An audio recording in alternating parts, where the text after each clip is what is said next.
ครับผมสวัสดีทุกท่านครับพบกับผมแล้วก็ช่องVchaiBlogนะครับวันนี้พาทุกท่านมาเที่ยวงานทอดกฐินที่วัดสันทรายมูลนะครับตำบลโป่งผาอำเภอแม่สายจังหวัดเชียงรายนะครับช่วงนี้หลังออกพรรษาก็จะมีเทศกาลทอดกฐินนะครับหลายๆวัดก็จะจัดกิจกรรมแบบนี้แหละนะฮะเพื่อ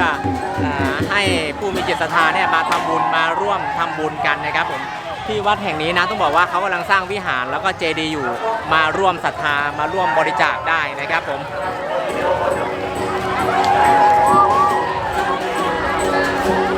เดี๋ยวให้โฆษกประกาศก่อนเดี๋ยวเสียงเราจะแทรกนะครับประกาศเพื่อย้ายรถจากสนามตรงนี้ออกไปแล้วก็ไปไว้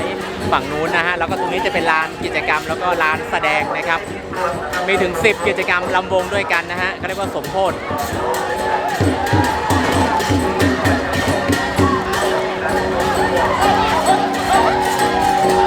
ข้างหลังก็จะเป็นการแสดงกองยาวของพี่น้องไทยใหญ่ด้วยนะครับโอเคนะเดี๋ยวให้ดูบรรยากาศไปยาวๆเลยกับช่วงเทศกาลทอดกฐินที่อำเภอแม่สายจังหวัดเชียงรายนะครับอำเภอแม่สายก็จะเป็นอำเภอที่มีความหลากหลายในเรื่องของชาติพันธุ์เยอะมากทั้งพี่น้องไทยใหญ่ไทยลื้อไทยขืนแล้วพี่น้องไทยยวนล้านนารวมถึงชาติพันธุ์ต่างๆที่นับถือศาสนาพุทธนะครับเราเห็นความหลากหลายแล้วก็ความสมัครสมานสามัคคีของชาวบ้านที่มาร่วมงานทอดกฐินในวันนี้ตั้งแต่ขบวนแห่เข้ามาภายในวัดแห่ต้นกฐินนะครับจนถึงเอามาถวายพระแล้วก็มีการฟ้อนรำตรงนี้ด้วยนะครับ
ช่วงนี้นะครับสำหรับกลุ่มเยาวชนก็ไม่ใช่ใครนะครับ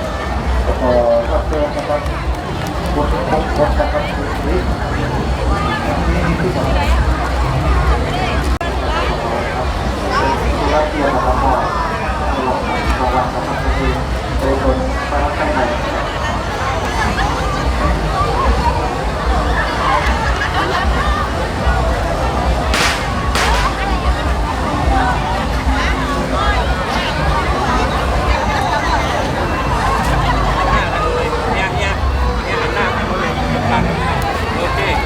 แค่สาวก็ได้ไม่เป็นไรแหละ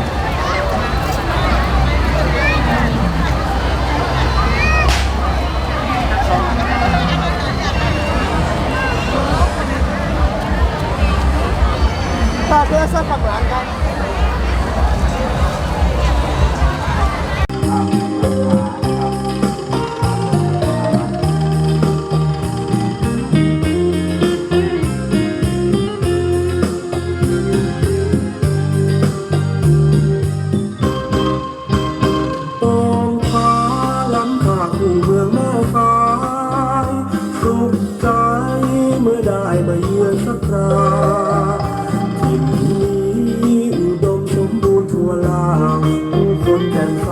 นาถิ่นล้านนาใต้ฟ้าเชียงรายโอ้พาน้ำตาหนึ่งไม่เป็นสองเรื่องร้องถิ่นภาวัฒนธรรมท่องเที่ยวท้องถิ่นทุกที่ดังฝันน้ำนี้เกินกว่าจะฝันดินแดนสวรรค์ดังฝันไปหาคุณน้ำนางนอนแหล่งพักผ่อนเกิดเพลินใจฉัน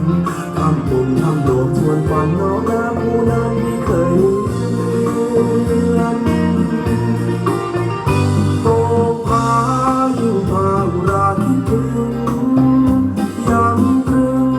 ข้าหนึ่งย้ำใจคอยเตือนไม่อยากรักใหม่ใจให้แช่เชือนไม่นานต้องกลับมาเยือนจะไม่ลืมเลือนตะบนโป่งผา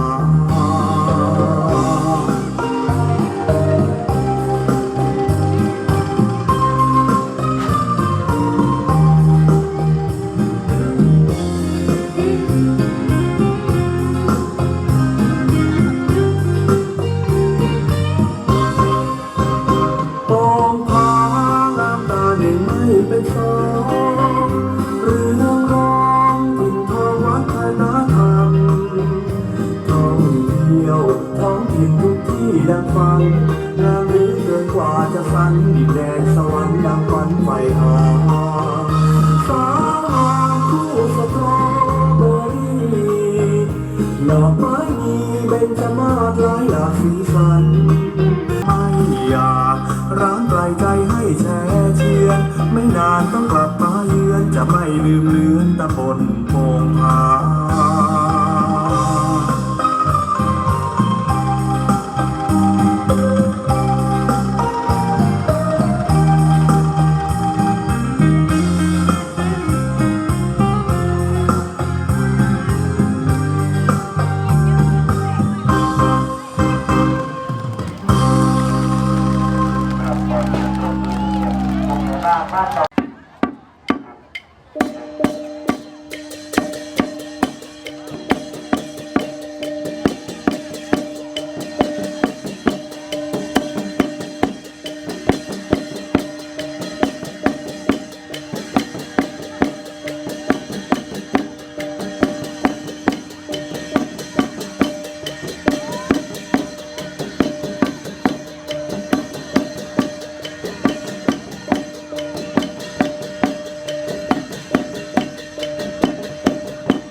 นะครับรถนะครับรถที่ว่า